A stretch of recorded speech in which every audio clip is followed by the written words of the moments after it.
Welcome to Pondering Play and Therapy, where we set out to explore the importance of play in our everyday lives and how this can also be therapeutic.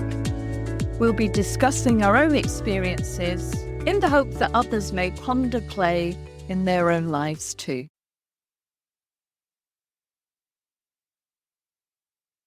Welcome to this episode with me, Julie.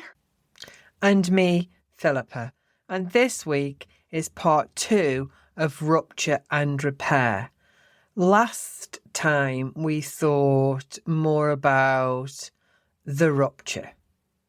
Moments in particularly a parent and child relationship where there's a break in that connection, and it can be as small as not noticing your 3-year-old has come in to show you their picture because you're in the middle of cooking dinner or having a chat with somebody else and they wander out, to the big blowouts that you can have with teenagers where they're stomping upstairs and slamming the doors and there's all that shouting and sometimes effing and jeffing. Those are the ruptures in our relationships. And it happens with babies. Sometimes when you walk past, they might gurgle and put their hands up and you don't notice because you're carrying the washing to put in the washing machine or something like that. And those moments rupture the relationship. And we talked a lot about that last week and those incidents that can occur.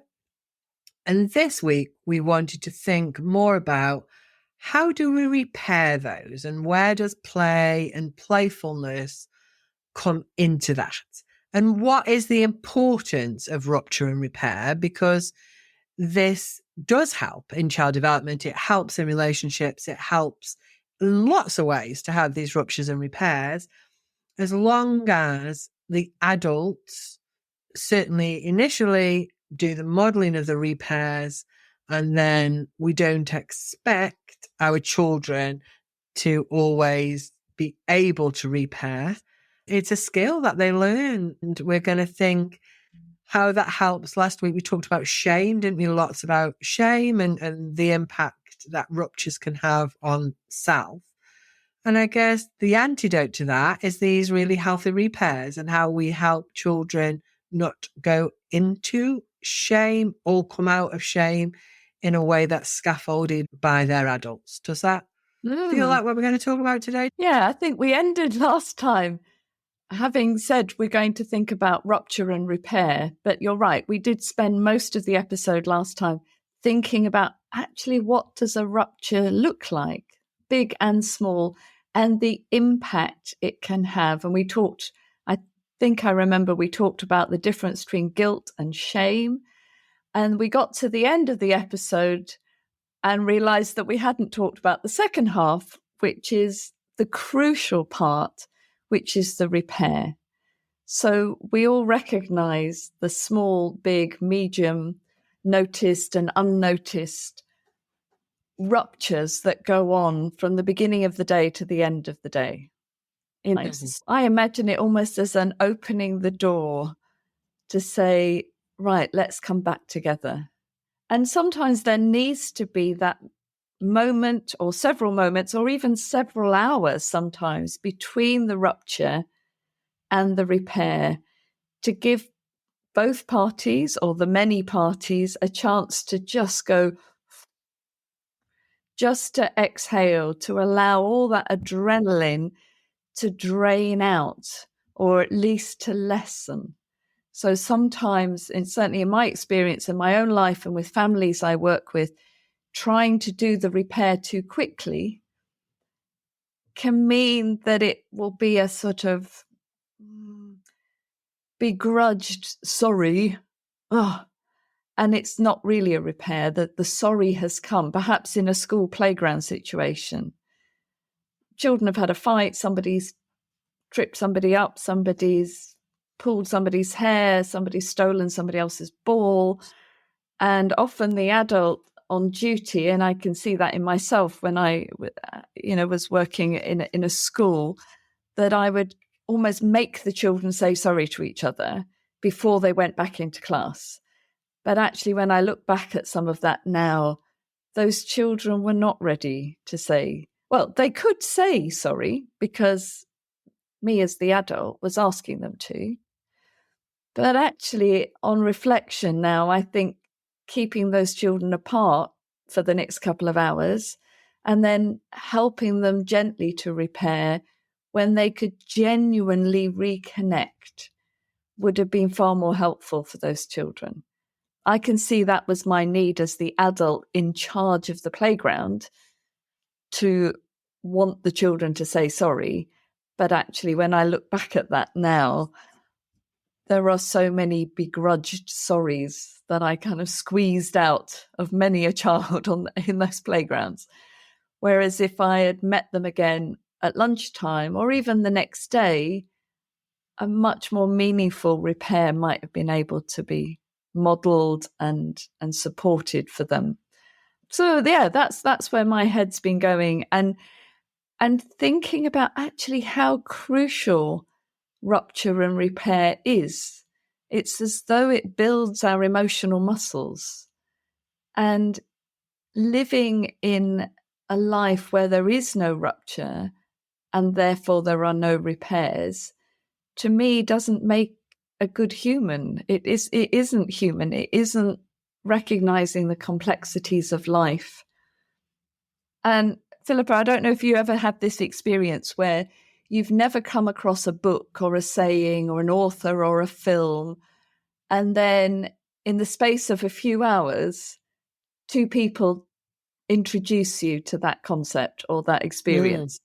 And I had that experience just yesterday. I was talking to a professional friend about this whole concept of rupture and repair. And she described, she said, "Do you know that the phrase about the sailor and the smooth sea?" And I was going, "No, I don't know that." She said, "I'll send it to you later." And she did. And the saying is, "A smooth sea never made a skilled sailor." A smooth sea never made a skilled sailor. Yeah. And that evening I was talking to a completely unconnected friend, and who's having a bit of a tough time in life at the moment, and things are really difficult for her and her family. And she gave it almost exactly the same saying. And I was like, I've never heard that. A smooth sea never made a skilled sailor. And it makes me smile to think that I am really meant to hear that saying, that we need, in order to be skilled humans, in order to be skilled in relationship, to be able to be skilled in our jobs, in our lives, in the relationships that matter to us, keeping it all smooth isn't going to build the skills that we need. And I know you had some stories earlier about your own parenting and trying to keep a smooth sea. But do you want to tell us the story? Yeah. And also what we need to come back to is that we don't always have to say sorry, that ruptures can be repaired without ever uttering the word "I'm sorry" or "I did something wrong." And so let's circle back to that. But yes, I will tell you the story of my therapeutic parenting, which ultimately really wasn't very therapeutic. So when my child was born, I really wanted to be this calm, consistent, nurturing, very present parent. And what I have to say is that I wasn't. I have to say that. But I did try very, very hard not to shout or not to get cross or angry, but to really hold my parenting. And my approach was quite consistent. Always. My tone, I might use the words like, "Darling, Mummy's a little bit cross right now," because that's not an okay thing to do. This is what we need. So I would really talk in the same way. And I remember he was, I don't know, about 10, 11, sitting at the dining room table and wanted to go and watch The Simpsons. And I'm saying, "No, sweetie, you have to do your homework. You know, this is the rule," and all those sorts of things. We resolved the issue about the homework, but he got up off the chair and ran into the lounge and was really, really, really upset, like really upset, sitting on the sofa. Then I went to sit next to him and was saying, "Babe, what's the matter? We've got a plan now. This is what you're going to do. I said, yeah, I know, Mum. He said, but I never know when it's finished. I never know when you're not angry with me anymore. And that really made me reflect on my parenting on this really consistent, calm, nice approach. Was that my son didn't know if I was happy, if I was joyful. He probably knew I was joyful and excited, but that kind of level of happiness into crossness and when it was over. Because I didn't show it, or he couldn't hear in my tone or in my voice a change into the like, okay, right now that is enough. Because I tried to be this really consistent thing. And that what it also had then was an impact. He went into his next year at school when he was 11. We are very lucky to live in a really small village. So there was only a few teachers who were, again, very calm and very nurturing. And then this music teacher came in and he shouted, this music teacher did, and used to shout at the kids. And my son couldn't cope with it. He absolutely could not cope in that lesson. And it wasn't that he didn't like music, and it wasn't that he didn't like the teacher. He couldn't deal with being shouted at. And that's because I had never raised my voice. I say never. I'd probably twice in the whole of, like, there were moments, of course there were, but the main style of parenting that I had was to not change the tone in my voice, or at least not shout. And actually, that was detrimental. And what I would say, Julie, is then when we hit the teenagers, that went all out the window anyway, because there was no level of control at some points in that. But what I did do after that was actually change so that I had a cross voice. The importance is that I was still in control of it. Yes. There was times in his teenage years when I wasn't, and that's a whole other thing. But for 90% of the time, I was in control. So I would raise my voice. I would put more of a, right, that is enough now.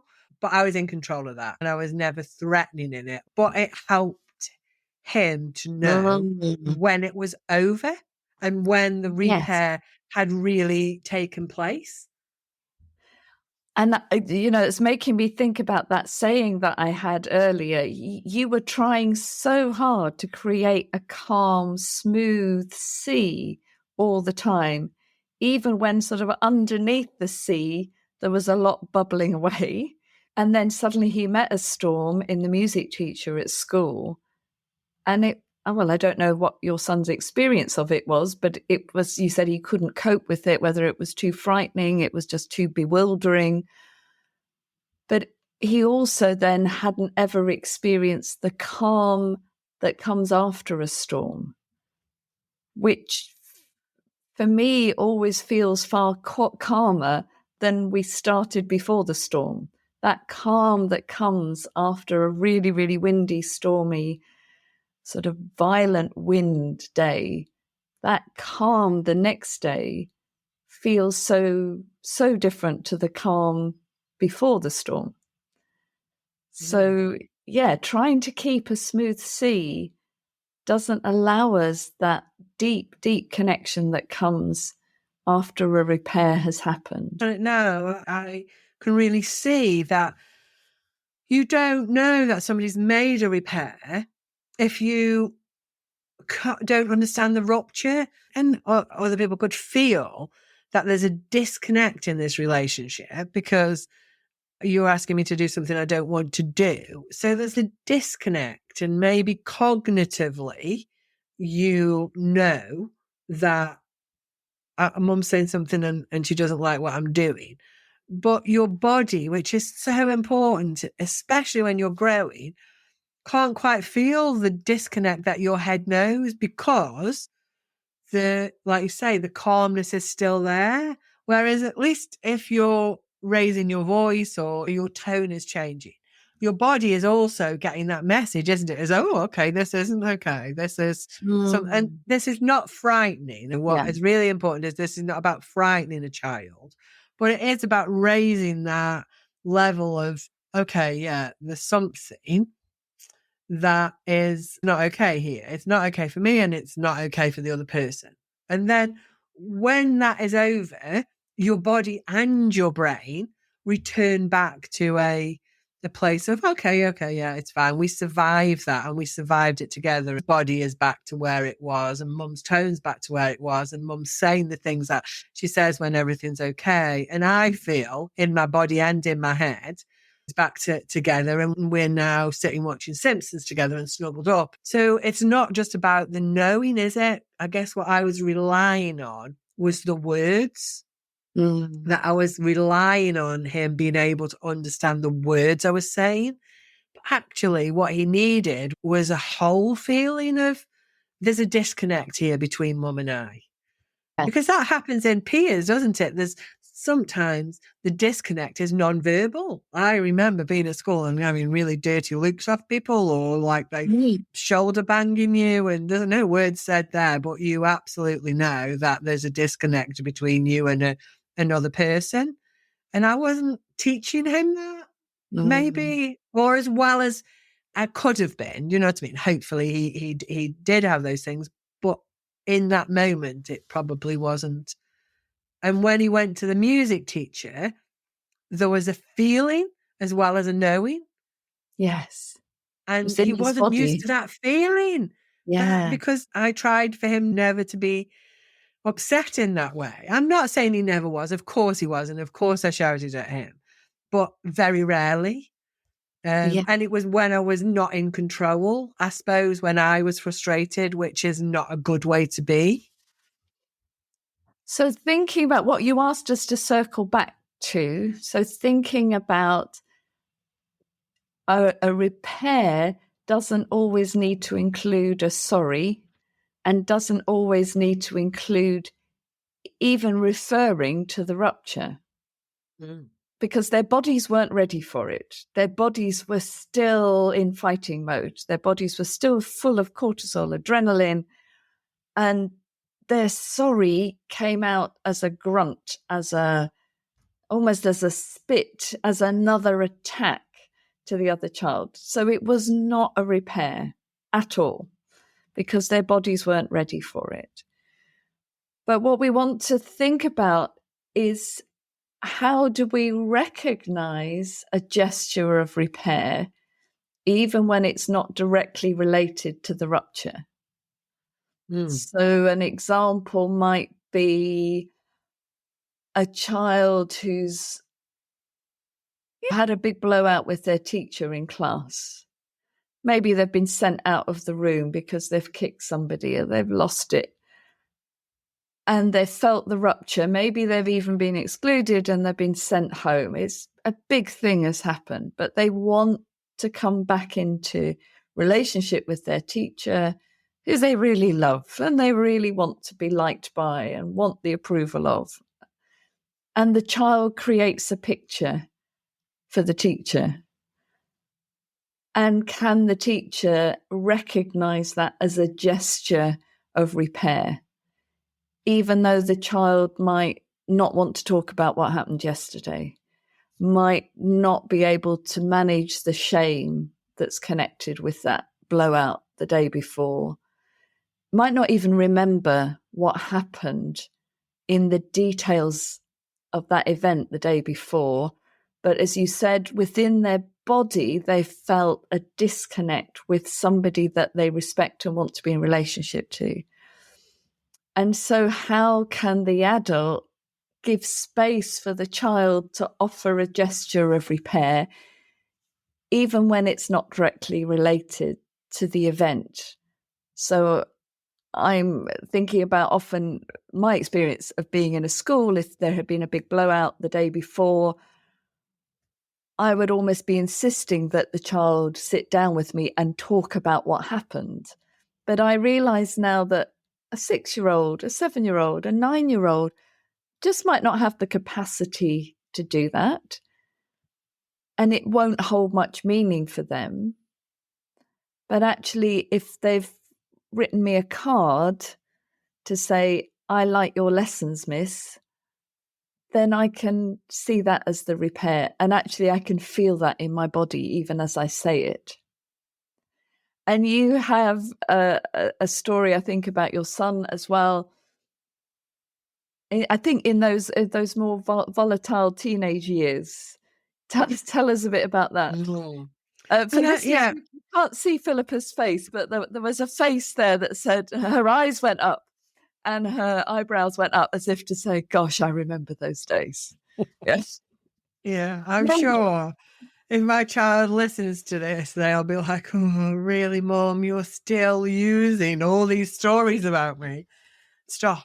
Yeah, so I suppose what I think is that often for children, for young people, they, like you say, want to be in a relationship, but actually going back over what they did wrong just puts them right back into that moment.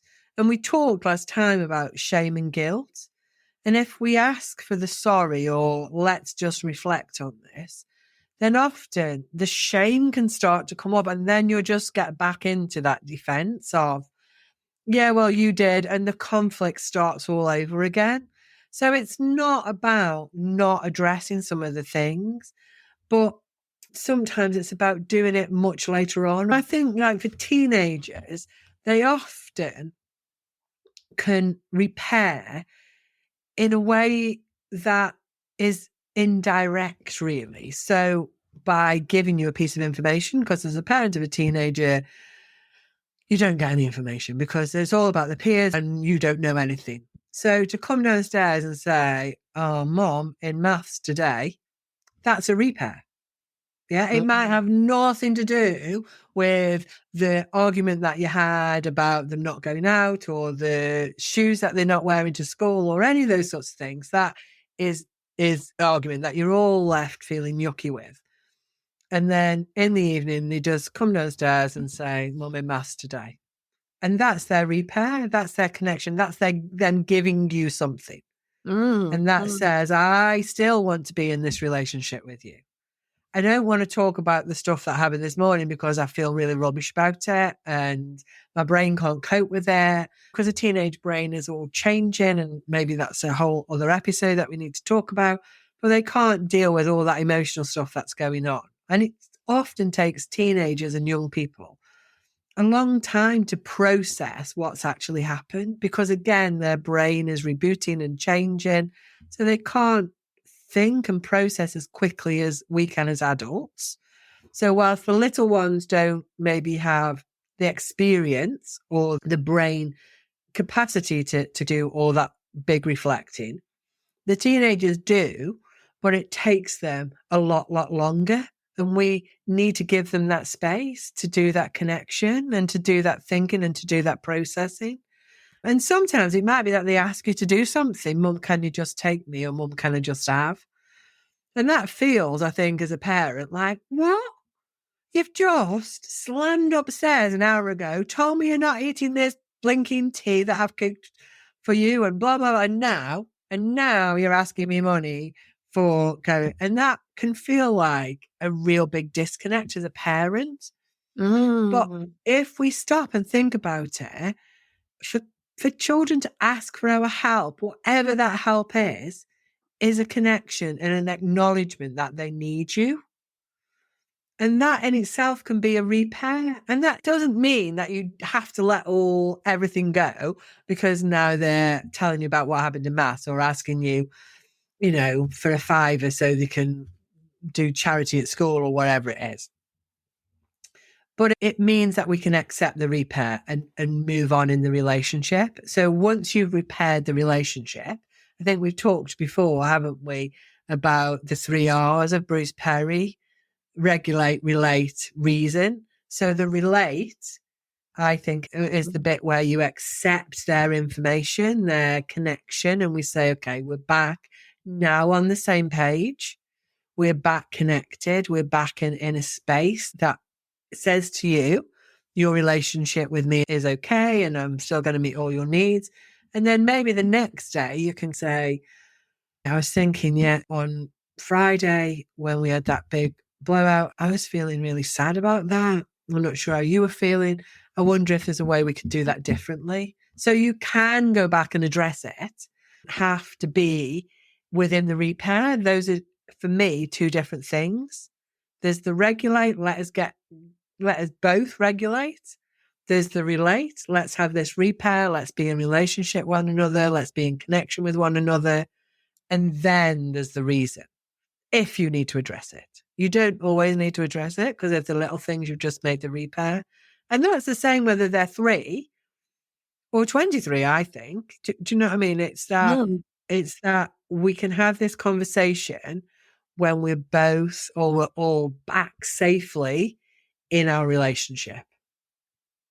And thinking then that 3 stage steps of Bruce Perry and others, that regulate, then relate, then reason.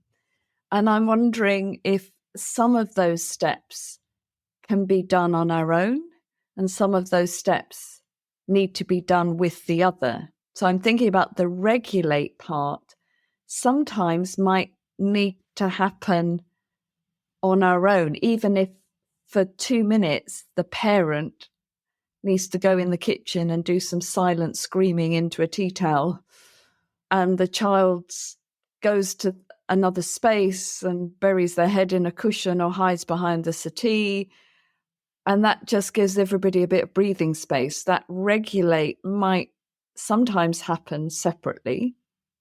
And then when we as the adult are more calmer in our state, more regulated, then we can offer ourselves as a sort of regulating cushion for the other, even just being around for the child, even if they're still screaming, still kicking, still throwing, as long as everything is safe, then that's their way of regulating. So that can happen together or separately. The relate, the repair part, in my mind as I'm imagining this, would need to happen together. It has to be it has to be accepted, doesn't it? So I think giving and receiving in that one. Yeah. So you can text, can't you? If you've got a teenager and they send you a meme, or a funny little thing, that is you don't have to be in the same space, but that's a repair as far as I can say. It's something that happens in communication. That communication is by text, through sharing food together, through telling mum about your maths lesson that day. The repair happens within the relationship. It's something that you need to do together. And then when we get to the reason part, which, as you said, may be a few hours later, but maybe a few weeks later, a few days later, can we go and think about this together? Perhaps the same event is about to happen again. It's swimming lesson day. There was a big blowout last week at the swimming pool. It's going to be swimming again tomorrow. Now that we've regulated and related and repaired, can we do some reasoning about what would make this easier for you and me when we go to swimming lesson this week? So that reasoning could happen together. Let's work this out together. Let's think about this together. But I'm also wondering if the reasoning might happen separately sometimes as well, where if it's a parent-child rupture, the parent goes away and does their own reasoning about that, perhaps with their friends, or with, if there are 2 parents, another parent, a neighbour, somebody has got similar age children with similar needs as your child, and just reasoning it out with somebody else, doing a bit of reading, listening to something. And the child might also do a bit of their own reasoning, watching their friends do these things, fathoming it out for themselves. So I suppose that's where my brain has gone, that the regulate can happen separately or together or next to. The relate needs to happen in some way as a to and fro. There needs to be a connection. And then the reason could happen separately or together, or a mix. And I think our modelling of that and how we respond helps that process for the child when we get to the top. So if we think about a baby, I think I might have talked about this last time. So you've got an 8-month-old who's sitting in a high chair with a pile of toys and they drop them on the floor. And then we pick them up, and then they drop them on the floor and we pick them up. And this is a really fun game for a few minutes. And then as a parent, you think, I'm not playing this game anymore. So we take the toys off them. And then there's a moment of rupture in that relationship, isn't there? We've now spoiled this really nice moment that this little 8-month-old is having. So there's a rupture in that relationship about, what are you doing? Yeah, I real don't like that. Yeah. So that's not a happy state for me to be in. So we can leave that child, which is the rupture, and they stay with the rupture, and that creates this level of shame inside them, because the only way that they can understand why you've done that is because there's something wrong with them. That is the only way. You don't have the capacity to reason or think anything more. So it's because you don't love them, you don't like them. And obviously these are not Chloe thoughts, but their body is saying it's because there's something wrong with me. However, when we do the repair and we feed them then, or we take them out the high chair and we go into the lounge with them and we sit and play in the lounge with them. So we end the game, there's a moment of rupture, and then we reconnect by being the adult and feeding them, playing with them. We reconnect and we make that repair. Now, the reasoning part, I guess, in the widest sense of the word, is either I am bad and unlovable because nobody repairs, or, oh, my parents still love me, my granny still cares about me, my auntie, whatever it is. And you slowly, that builds up into that what I do is not okay, but who I am is amazing. And that's what we want, don't we? Is that repair starts to separate the child, the baby, from their action, so that as we become teenagers, young adults, we can start to think, oh, okay, I just upset Julie there because I said something mean. I didn't mean to say that mean, but it came out my mouth and it was a bit mean, and I'm really, really sorry about that. But I don't go into, oh my gosh, I'm the worst person in the world, I'm horrendous. I know that I need to repair our relationship by saying, Julie, I'm really sorry about that. I didn't mean it in that way. And I take responsibility for what I did, but I don't internalize I am a bad person. Does that make sense? So I think when you're little and a toddler and a baby, it always needs to be in relation with somebody else. As you start to get older, you hopefully have a foundation. So you're a teenager and their brains are changing. So it's more emotional and we have to give them time.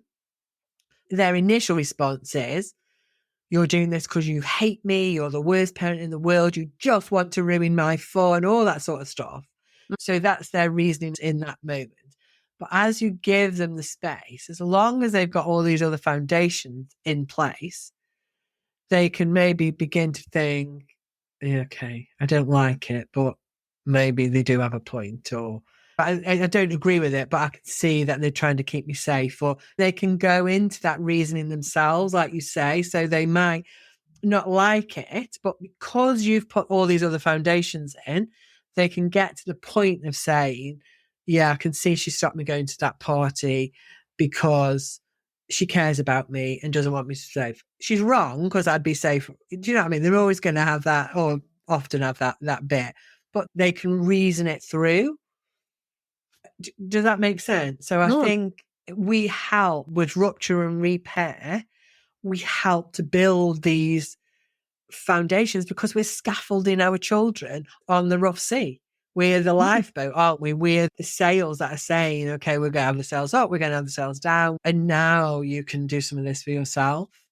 So the importance of helping each other with our friends, in our other relationships at work, to have that real essence of, I'm okay, I'm acceptable, I am loved, I am cared about, and I sometimes do things that other people don't like, or that are wrong, or are unpleasant for others, or are harmful to me. But the whole of me is not wrong. The whole of me is not unpleasant. The whole of me is not mean. And that doesn't happen overnight. As you said, that happens right from the baby time through toddlerhood, through childhood, through adolescence, into adulthood, and still into old age. As we meet new people, as we build new relationships, that sense of, I am lovable, I am wanted and appreciated and enjoyed by this other person. And there are things that go awry in that relationship, but it doesn't crumble all of me. And that doesn't happen overnight. I think, as you said, that takes thousands and thousands and thousands of small repairs and small acceptances of gestures of repair from the child and from the adult. And I'm just wondering, in the last few minutes, where play fits with all of this. We've sort of hinted at playfulness throughout this. Where might play be used as the gesture of repair? I think play is a really, really important part. Certainly, I'll just give you an example. In our house with teenagers, and again, with teenagers, play, because their brain is changing, and I really think we need to do a whole episode on this. You have to be careful that play isn't misunderstood and taken out of context or not in the right moment. But we had in our house a box of pom-pom snowballs. I think I bought them from B&M for it. Well, actually, a friend bought them for me from B&M for a few quid. And sometimes if we'd had a bit of a moment or whatever, and it was okay, and I knew my child wasn't in the middle of watching something or playing on his Xbox or whatever it was, I would just open the door and lob a load of snowballs in at him. And then he'd throw them back, and then we'd just have like 3 minutes of a snowball fight around the house, and then it was all over. And that it gave a bit of energy for a moment, but playful energy. And then it dropped them down and we could go back, because sometimes there's that moment, isn't there, of walking on eggshells. Yes. And it's finding a way of how do you get off those eggshells. And in my house, it was about play being energized, of putting the energy of fun in the house. So there was little rolling him up in a blanket like a sausage roll, and then rolling him out really fast like a yo-yo, so he'd fly across the lounge. So there was lots of energy in my house. For others, it might be that you do some crafts together or do some baking together. Or for yours, Julie, I wonder if music was part of how you did those. Yeah, I think more and more I realize in my family of origin, but also the extended family now, singing a song seems to do that repair. And I'm thinking of maybe sort of walking down the street with a niece or a nephew or a friend's child, and we've had a bit of we've had to leave that shop too early, or they didn't have what they wanted to eat at the restaurant, or we're going home because they've got school the next day or whatever. There's a kind of grumpiness or growling going on for both of us. But we might catch each other's hand along the path and start bumping into each other as we walk down the path. And then there is a particular family song that we have that I started singing with a niece who's now in her 40s, and still sing with the next lot coming along. It's one of the sort of family songs. I don't even know where I got it from. And we start singing that song, and it involves a bit of wordplay, and it involves a bit of pushing each other across the pavement and dragging each other. It's quite physical. And I see that song in part as a way of getting back into connection and moving towards the repair. And in our family, food does some of that repair.